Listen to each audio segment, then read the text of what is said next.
Welcome back to License to Legacy. This is part two of our conversation of the 35th anniversary of License to Kill. Once again, joining me is Eoghan Lyng. Hello, I'm going to try Australian to be more like George Lazenby. God. I've got David Leigh also. Hi there. And I don't sound Australian, but I have dual nationality. I'm British Australian, so I'm not going to put on an accent. And joining me from the Spy Command is Bill Koenig. Hello, everyone. How's it going? All right, so let's just get back into it. We're talking License to Kill. It's celebrating its 35th anniversary with the royal premiere on June 13th and a wider release on January 14th of 1989. July 14th. July 14th. Thank you. Sorry to be pedantic. Okay. No, not at all. Last time we talked about Dalton's portrayal and how it influenced and opened doors for his successors. I want to switch gears a little bit and talk about the Fleming literary influence. How did it enhance legitimizing the film and Dalton's take? What do you think, Bill? Well, I'll tell you, in 1988, when they were filming this movie, CNN here in the U.S., the news network, did a feature story about the filming, and they gave away just enough. They didn't state it explicitly, but I could figure out, they're going to actually have Felix Leiter get his leg chewed on by a shark, because they said just enough that, if you were familiar with the literary bond, you could put it together. It wasn't an overt spoiler in that sense. And then I thought, whoa, that caused me to sit back like, okay, this is going to be different, because the character of Leiter had appeared in several movies, but he was always whole. He never had a peg leg or a hook or any of that stuff, and I always thought, a different actor. Yeah, so that caught my attention. So I kind of followed the filming from then on, just to see what was going on. And I looked at the cast. Yeah, so clearly this movie was going to go into territory the previous movies had not. David, what do you think? Did it, having so much Fleming content, especially because this is the first movie that didn't have a title based on a Bond book, did it add an air of legitimacy for you having so many aspects of Fleming's novels and short stories? Do you know, I have a feeling that it actually did the opposite for me, because, with Live and Let Die, they ditched all the throwing Leiter to the sharks and all the Florida stuff, basically that is found in the book, and suddenly it shows up in a different film. And I also remember that one of Cubby's comments, I think it was around the time of Moonraker, and he said essentially that they were writing different plots around the titles of the Fleming books, because they'd used up all the good ones, and so they were just now they needed to improve them. And I always resented that, and so then I find that they something that they had actually ditched from Live and Let Die, because according to Cubby, if in that context it wasn't good enough, they'd dropped it into a completely different film, and I didn't like that. And this is like the last movie too that Cubby was really hands-on, wasn't it? Because by the time of GoldenEye, he was getting ill. His health was failing, and with GoldenEye, he did not take the producer credit. I mean, it still said Albert R. Broccoli presents, but the producer credit was Michael G. Wilson and Barbara Broccoli. My understanding is that, after having cleared up the legal difficulties prior to GoldenEye, then he decided, okay, you guys, you're taking over now, because he had seen that through, and he was, again, he had failing health, and and there was no way for him to even go to sets and things. In fact, even with License to Kill, he had been in Mexico City. The air, it's a high altitude, as bad air pollution. They had to evacuate him back to Beverly Hills. I mean, he recovered once he got there, but like that was an indication that, okay, he was getting on. Remember, he was 80 years old when this movie came out. That's something. This is very much a transition film. It's the last one for Cubby Broccoli to have the producer credit. It's the last title sequence for Maurice Binder. Apparently, Barbara Broccoli wanted to ditch him in favor of Danny Kleinman even then. Cubby said no, out of, I assume, personal loyalty. But yeah, I mean, she was itching to make a change on the title sequences. And it was the last one where Richard Maibaum was involved because he died in early 91, I believe. And the last one of John Glenn, and the movie before was the last John Barry. So it definitely is the end of an era. And last time, Owen, that we spoke, you seemed to praise Dalton's Fleming-esque portrayal. Did it feel like it legitimized this movie for you? Oh yes, 100%. I mean, people compare it to Lethal Weapon and Die Hard, but I suspect that's largely because of the presence of Michael Kamen. But then again, Michael Kamen did the score for the Stoppard scripts like Brazil. He had a great musical palette, so I don't think it's fair to hit him over the head with that. No, Dalton definitely brings Bond into the forefront, and he returns to the Fleming, but he modernizes it. So he makes it more contemporary for the 1980s. What many people see as a throwback to Fleming, his cigarette consumption was actually his cigarette consumption. But other stuff the faces he pulls when he drinks coffee, the smirks of the villain, the pursuance of women, the self-doubt, the fragility, the ennui, the anger. There's that wonderful deleted scene where he's eyeing up Sanchez on camera while smoking a cigarette, and that very much comes from Fleming, very much because he's much more silent in the books than he was in the films. It was Connery who wanted to bring in these quips. Connery allegedly told Terence Young, "He's very humorless, this character in the books. Let's bring up the humor a bit." In the script for Dr. No, there was one quip that was scripted, and that was when he drives up to a government house with the assassin dead in the back seat, and he says, "Sergeant, make sure he doesn't get away." That was scripted. Apparently, everything else was done on the set between Terence Young and Sean Connery, because the script I have of Dr. No doesn't have any of that stuff. Anyway. Yeah, no, it's the quips are very much an invention of the film, and I think Connery and Moore were the only two who could really sell the quips. Brosnan would ham it up. Brosnan, it's Ty looks at the camera. They'll print anything these days. Daniel Craig can't sell a quip to save his life. Lazenby just threw them out. And Dalton, it's his weakness. I mean, but he's met his Waterloo. You can hear his embarrassment when he says them. They should have just ditched them once more left the role. I don't think any of the actors have sold them as well as Connery or Moore. I also think that they've been badly written for a long time as well. I think it's probably recently it's probably been Purvis and Wade adding the quips and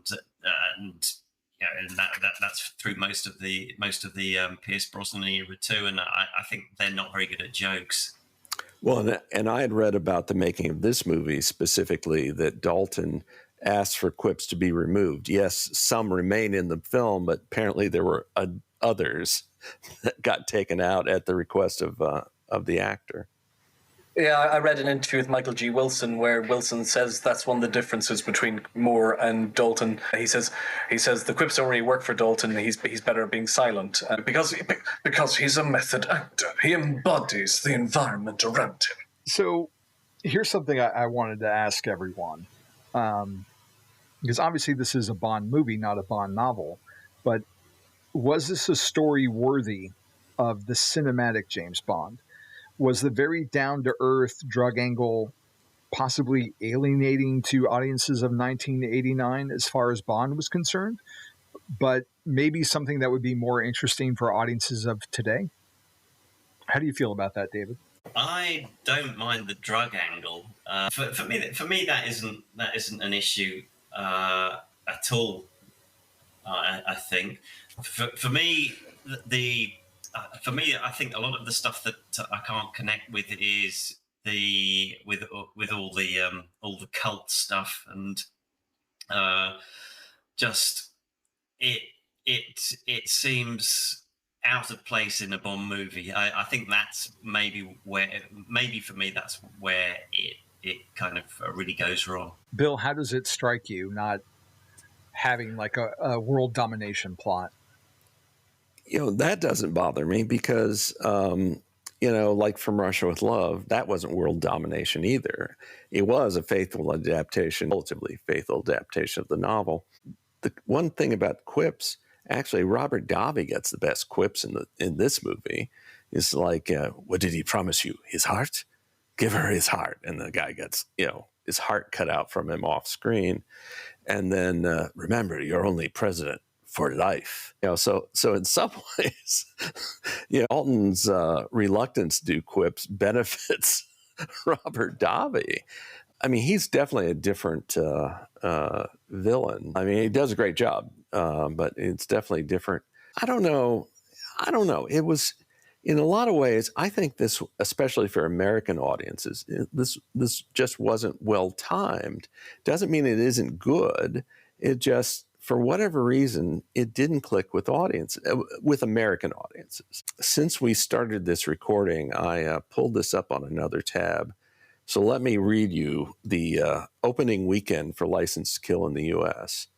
So the number one movie that weekend was Lethal Weapon 2 at almost 17.2 million. Number 2 was Batman at 15.1 million. It had been out for a month. And third was Honey, I Shrunk the Kids at 8.8 million. And License to Kill was fourth, just under 8.8 million. And it was the only real new movie that weekend. Again, box office doesn't equate with quality, but I don't know, for whatever reason in the United States, and that's all I'm commenting upon, License to Kill was like the answer to a question nobody was asking. And I don't know why. It just, I just don't. I mean, overall, it was performing about as well worldwide, about as well as Bond movies, but the United States was a big gap, and probably explains the drop between The Living Daylights and License to Kill was primarily the U.S. I wonder if the proximity to the U.S. has something to do with that. Because obviously Mexico is on the southern border of the U.S., and a lot of like the Cubby movies, especially, like there was a sense of escapism in the travel log and seeing something you hadn't before. And for me, like Diamonds Are Forever doesn't resonate the same way because it's in Las Vegas. Like some of the glamour of the world that I haven't seen, it doesn't do anything for me because it is so close to home. I've got to say, I don't want to see Bond films in the States or in the United Kingdom. That's it. So you don't like Skyfall then? No. All right. I do not like Skyfall at all. That sounds like a Dr. Seuss book. I do not like Skyfall. I do not like Skyfall at all. Sorry. Well, sorry for the joke. I have mixed feelings about Skyfall. When you said on our last chapter that you had seen this, you were born after the fact that this movie came out. So since you saw it in a different state of mind, like, does this feel cinematic to you, or does it kind of stand apart as like just like the stakes aren't there? Well, as you mentioned, my youth, I was familiar with Mission Impossible 3, which came out in 2006. So I was 12 or 13 when that came out. So I was familiar with the scene. So when I saw License to Kill, I wanted to write to JJ and JJ Abrams and say, you stole a key scene from License to Kill. So if that's not cinematic, then I don't know what is. If Tom Cruise is taking from your work, then I think it is cinematic. And the last Mission Impossible, I wrote a piece for Pop Matters, was disgustingly close to James Bond. I felt like they owed John Glenn a writing credit or a director's credit, because it seemed like every second bit was a scene from one of his films. or a special thanks credit in the end titles. Yeah, exactly. Yeah, just some sort of acknowledgement. I quite like the harder edge. I think I'm also familiar with the Austin Powers movies, so like the whole "give it to me or you will die" kind of thing was so overblown and so ludicrous, and I admire that it was. I'm with Roger Ebert, and that it was leaner and more down to earth, and it was something that the Bond series really needed, but audience didn't like it. And they reverted to, the spectacle with Pierce Brosnan with GoldenEye, which is a massive shame because they were heading in a very interesting direction that was more closer to Le Carré than say Cubby Broccoli's vision of Bond, but they opted for a different approach. Some of the more cinematic sequences of this movie actually occur in the last act, because they had found this abandoned highway. That had been replaced, so they were like Haunted filming highway. the tanker stuff there, and that's very cinematic. And I don't know if it was a foreground miniature, they did it for real, but like where you have the plane on fire and it's going, and Carrie Lowell is staring in disbelief, seeing this plane on fire. So I mean, it's cinematic. It's like maybe it was more cinematic toward the end than it was at the beginning. And certainly from the experience of American audiences, Key West isn't that exotic. And you see stuff in Mexico, but it's, of course, a fictitious country. It's Mexico doubling for Isthmus City. I don't know. I feel like that kind of hurt it in a way too, having Isthmus instead of Mexico. No one in like the Bond community really seems, when they go to Mexico, it's not because of this movie. If anyone's going to Mexico, it's because of Mexico City and Spectre. Like, there's not, having it in this fictionalized thing just doesn't.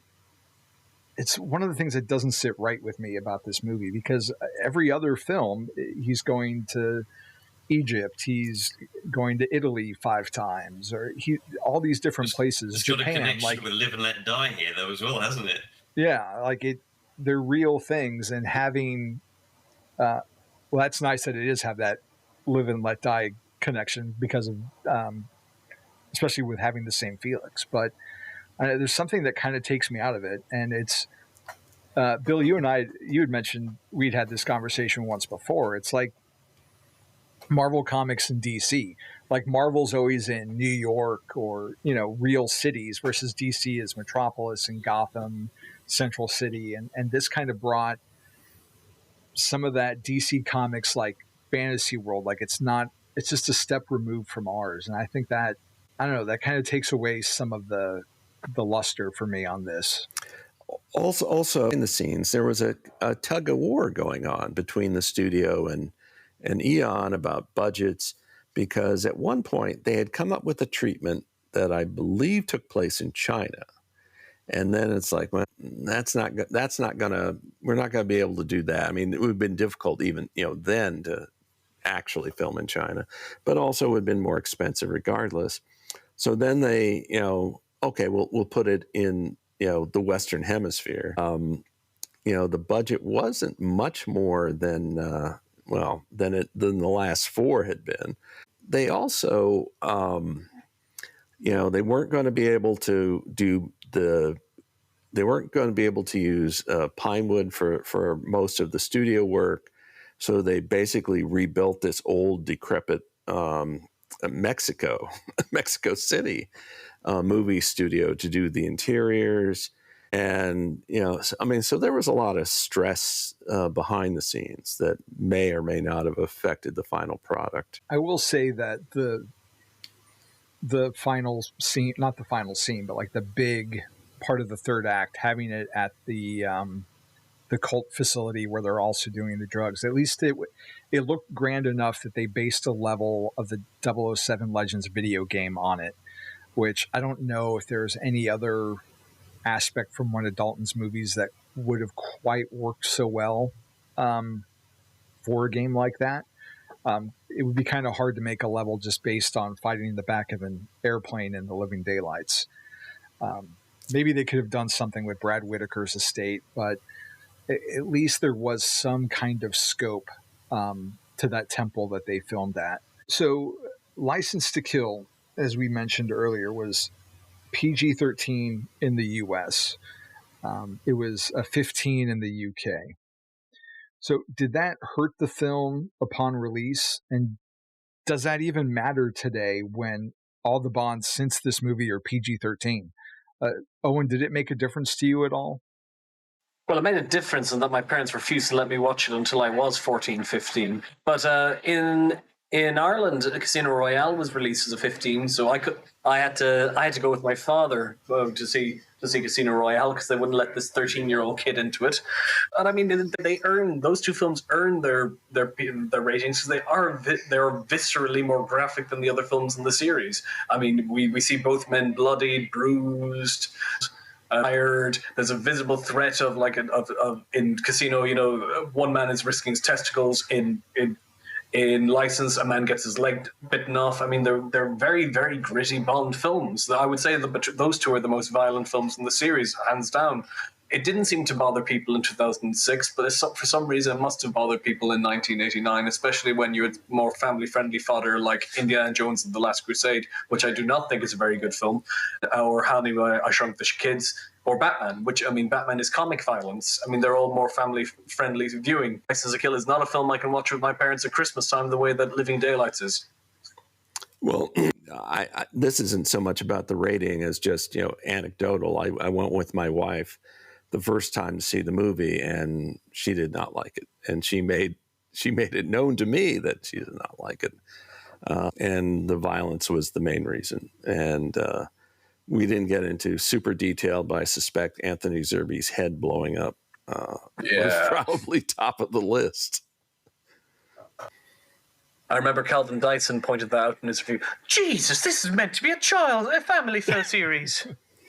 Sorry, Calvin. I mean, Cubby did say it was sadism for the whole family. I thought it was Saltzman, but yeah, that's a quote that's out there. Sadism for the whole family.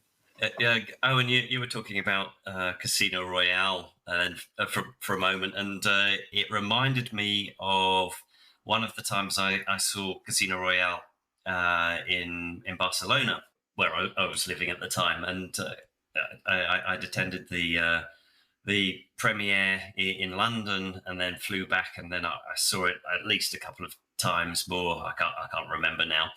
Long time ago, unfortunately, but one of the showings, and I think it was with my wife. I think it was rated 15 or something in Spain. I don't know actually what the ratings are in Spain properly, because I'm of an age where I've never actually bothered looking to see if I can get in. But we were watching the film, and it was during the torture scene, and there was a girl with her mother just behind us, and she must have been like 10 years old or something like that, or maybe even younger. And during that, she said, "What's he doing to him, Mum?" Because I was watching. I've got to say, I was watching it. It was an English. It was an English projection of the film, not a Spanish one.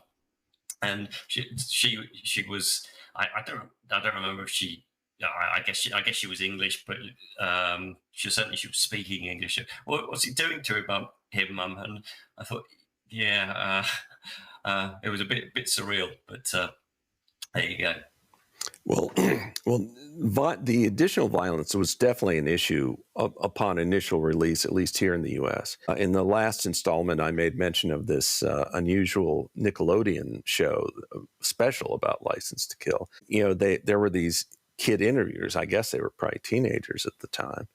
And so one of the interviews was with Michael G. Wilson and Anthony Zerbe together.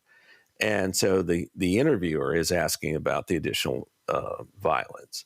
And is this an issue of, I forget the exact question. So Michael G. Wilson starts talking about, Bambi has violence. And as he's talking about this, Anthony Zerbe starts acting as if he's about to cry. And then he says, "I never got over Bambi." And it's like, first of all, Anthony Zerbe is a very serious actor. Like, whoever thought Anthony Zerbe could do comedy, but there it was. So anyway, there was at least enough awareness that it came up in terms of this special. And as I said earlier, my wife didn't care for the extra violence. So. Yeah, and it wasn't, the Terminator or any of the Rambo films, but there was a definite edge to it. And I mean, I'm assuming that's the reason why I wasn't taken to go. But I think maybe enough of it got out there, like the word got out there that it was harder and that it had to have some kind of impact, at least in the US. And the more dour outlook of the movie just in general, because it feels so commonplace today, but this was like the first real Bond revenge plot or going rogue plot that the series had. And if you're still just kind of fresh from the Roger Moore era, I think people were like, let's go do something fun instead and see like something fantastic in Batman or Indiana Jones, or at least Lethal Weapon, which was, more violent. There's a lot of humor that comes out of that movie as well, especially when they added Joe Pesci. And I think in the short term that kind of hurt the movie and how it was perceived by people at the time when it came out. But they balanced the humor in License to Kill by introducing Desmond Llewellyn as the comedic foil. But don't be an idiot, 007. If it wasn't for Hugh Grant, you'd be dead long ago. And that was his favorite of all the Bond films he starred in. Probably because he actually got to star in it this time, rather than just the one cameo. Right, by screen time, if nothing else. But there are some oddities, though, because, it had been well established at this point. Q would get annoyed with Bond for treating his equipment so cavalierly. Yet in this movie, Q's in disguise, with a big sombrero hat and a fake mustache, and he's using this broom that has a communication device in it, and he's like talking into it. And then he just tosses it into the bush. Like, what? That struck, probably like somebody thought, oh, that's funny. I mean, in the crew, like, it's not... That kind of violates what Q's character had been written for years. But in Casino Royale, I mean, Judi Dench had been established as this firm person of none of this lady nonsense, Bond, and then she's in bed with the shirtless man in Casino Royale. Yeah, but technically that was a different. In other words, it was for people who are familiar with comic books, alternate dimensions are a big thing. And, she was the M of two worlds. It's like in the Brosnan, that was one M. Craig films, that was another. Just happened to be played by the same actress. In fact, I believe Purvis and Wade did an interview where they specifically spelled it out, like not the same. I'd always assumed that was her husband, especially with Skyfall adding the context where she mentions her husband had passed away. So, yeah. But point taken. So Cubby had said it was obvious Michael and I had to do some serious rethinking. We agreed that in making Bond an altogether tougher character, we lost some of the original sophistication and wry humor. He's not superhuman. He was, as Fleming insisted, a skilled professional, ruthless and sardonic in his work, gentle, witty, and stylish off-duty. That was the way the public want him, and it's clear we had to get back on that track, back to a lighter touch, with more fun and capers like we had with the earlier Bonds. So with that quote in mind, what can we learn from License to Kill as we look forward to Bond 26, where we just came off of this very serious take of Bond with Daniel Craig? Well, let's go to Bill. I'll just give you my personal. There's this one quote. I think it was Calvin Dyson, but if it's somebody else, I'll apologize. Where it says, "We've had 5 films of dark chocolate. It's time for a little milk chocolate." And it doesn't. And we don't have to do Roger Moore Moonraker stuff, but just a little bit of like a little lighter, just so that when you get out of the theater, you don't feel like slashing your wrists. Yeah, that's an exaggeration. I want to be clear, but it was funny throughout his run as Bond. Craig would do these interviews. Okay, Bond is now James Bond, and we can do anything we want. We could go and have volcano bases.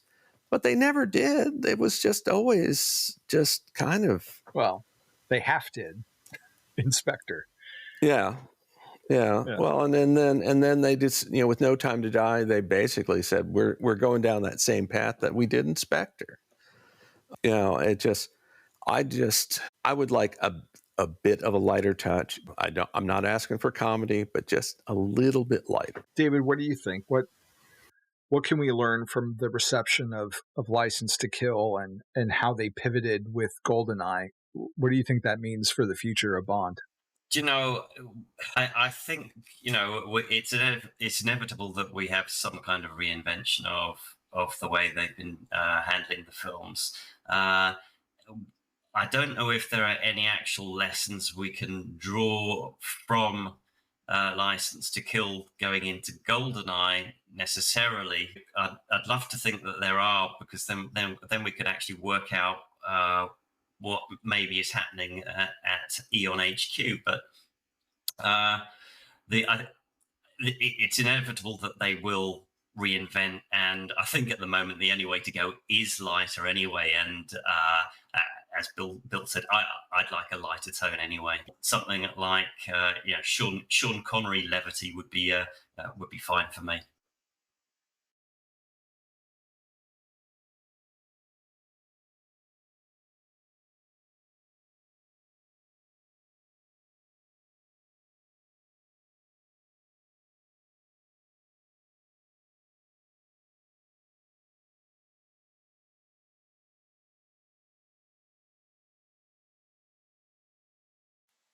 Well, whatever they do, I always have License to Kill. They can do whatever they want with the next Bond. I think they should do something bold. Why not cast a woman? Why not cast a person of color? Go out. We have all these films to go back to. One thing I don't understand is people saying License isn't very funny. It's hysterical in places. Like the bar fight is very funny. Dobby's very funny in parts. And Dalton even has some moments like that bit where that setup where he goes into the elevator, says, "Let's make this a proper family reunion. Give me a gun." And he's about to shoot someone, and it turns out to be Q. I mean, there are some very, very funny moments in it, and Desmond Llewellyn is having the time of his life with all the eye rolls and the stupid gadgets and the Welsh accent coming out from time to time. I mean, there's a lot of comedy in License to Kill. I really don't understand why people see it wasn't comic, but as we've all established, it seems to be a lot more popular now than it was in 1989. I really disliked No Time to Die. It's probably my least favorite Bond film. It's miserable from the opening credits to the ending one. It's very badly written. It's moribund. It's just an unpleasant viewing from one end to the next. It makes the world is not enough look like a holiday in comparison to the miserableism that is attached to No Time to Die. So basically anything that isn't No Time to Die, a film where Bond walks away with a girl in it or walks away feeling with a smile on his face, will be a vast improvement on No Time to Die. Or Bore Time to Die, as I like to call it, because it's very boring. Well, so we also mentioned right now that, there was a gap due to legal reasons between License to Kill and GoldenEye. And we are definitely seeing a gap right now as we wait for any hint of direction for the next Bond film. So these are different circumstances, but could the gap between License to Kill and GoldenEye set a precedent for Bond 26 in terms of, cleansing the audience's palate from No Time to Die and building up anticipation for the return of James Bond?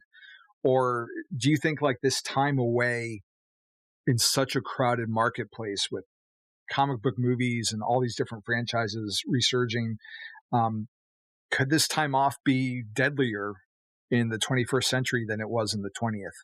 What do you think, David? I think they well, I think it's a bit of a complicated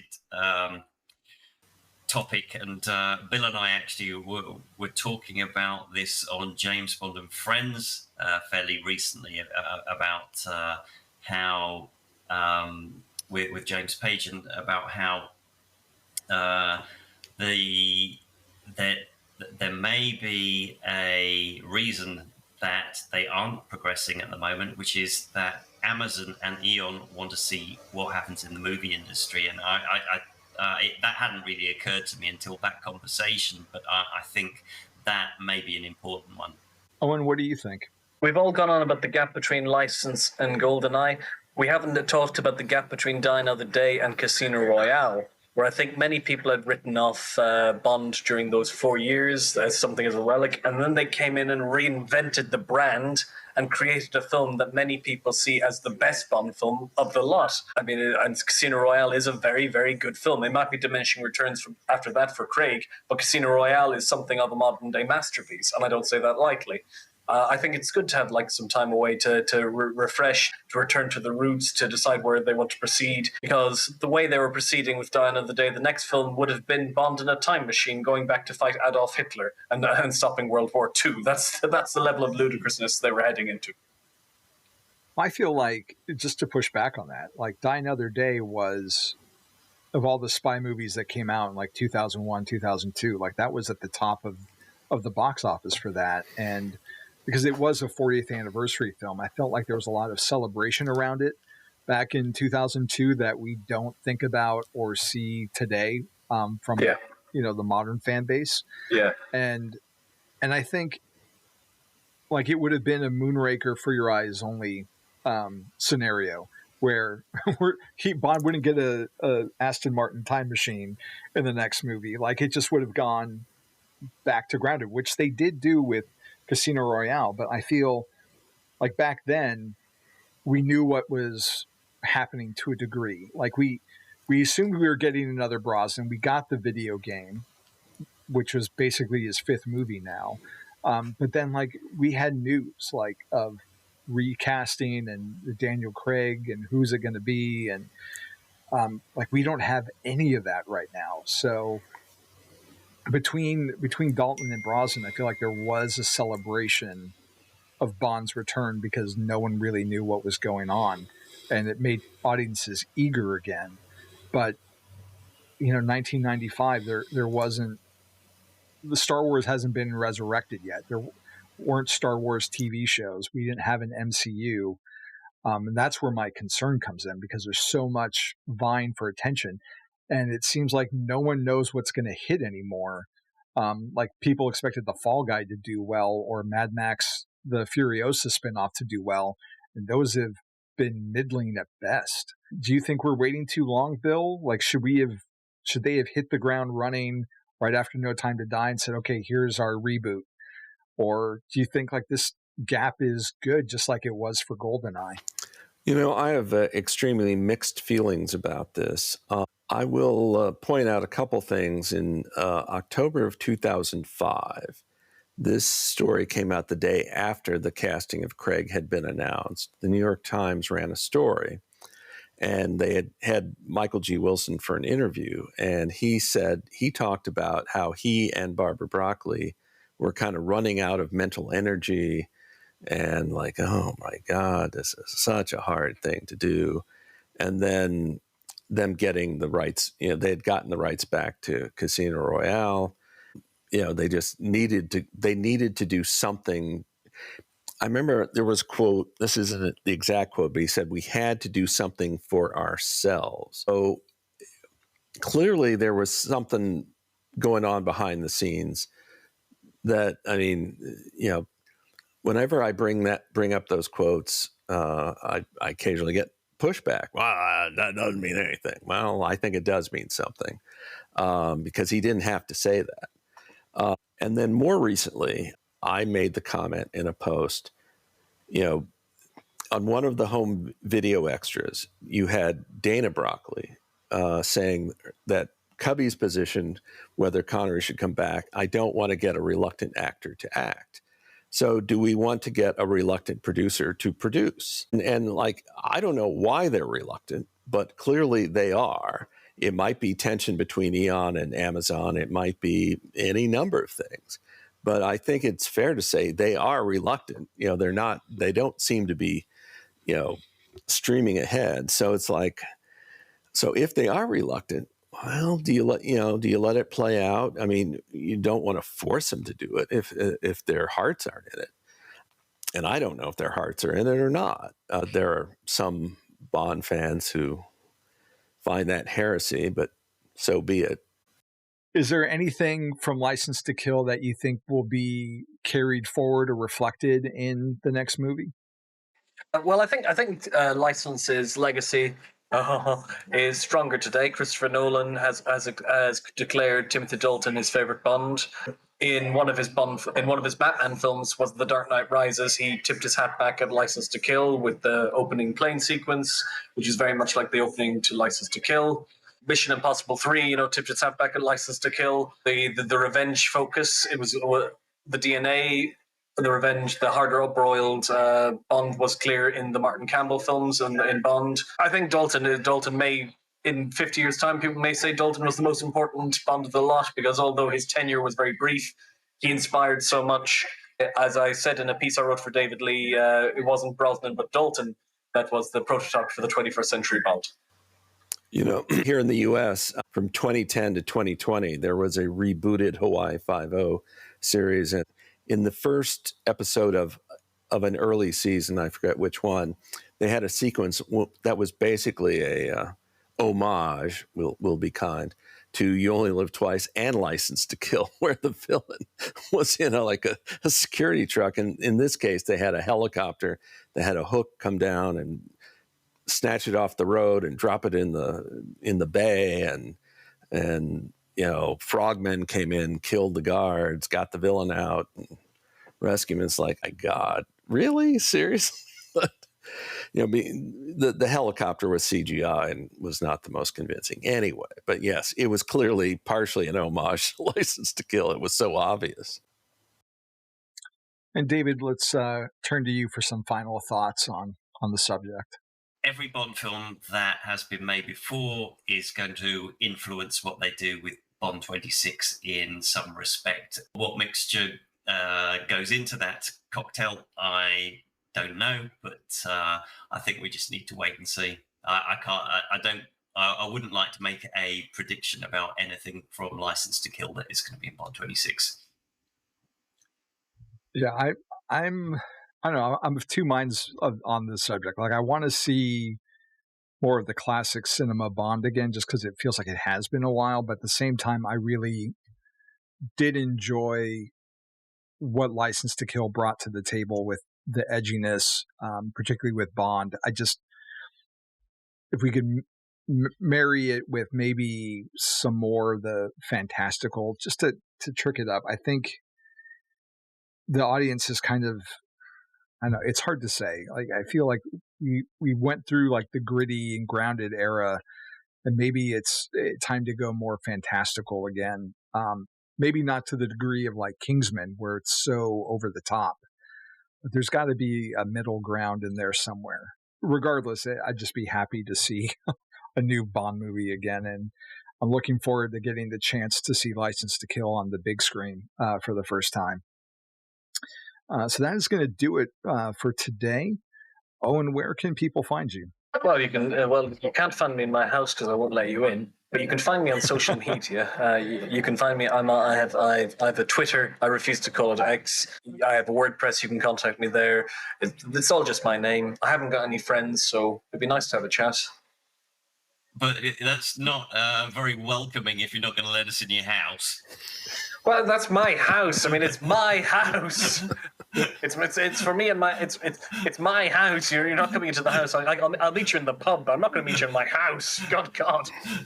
What do you think I am, a harlot? No, get out of my house. My house. My God, it's for me and the cats. Go, feck off. David, where can you be reached? I can be found at... Oh, God, how am I going to follow that? I can be found at jamesbonddossier.com. I'm on various social media, but most of that's automated, so I'm not... If you message me there and I don't respond, that's probably why. It's because I just haven't seen your message. And I am the author of The Complete Guide to the Drinks of James Bond, which is available on... Well, it's available from my website, Amazon, and any good bookshops, hopefully. And Bill, where can people reach you? I can be found at the Spy Command website is HMSS weblog at .wordpress.com. And I'm also on Twitter at the Spy Command, and on the Spy Command page, there are other links you can check out as well that I'm involved with. I always forget that I have Blue Sky. I'm at Javi True, JAVITRU, on Blue Sky and on Twitter. And The Bond Is Not Enough on Instagram. And if you want to read some of my Bond comic reviews, you can go to the JamesBondDossier.com, where David graciously hosts my thoughts on that. And I'm also a senior contributor on BatmanOnFilm.com if you want to check out some of my comic reviews over there. But thank you for tuning in, and we will catch you on the next episode.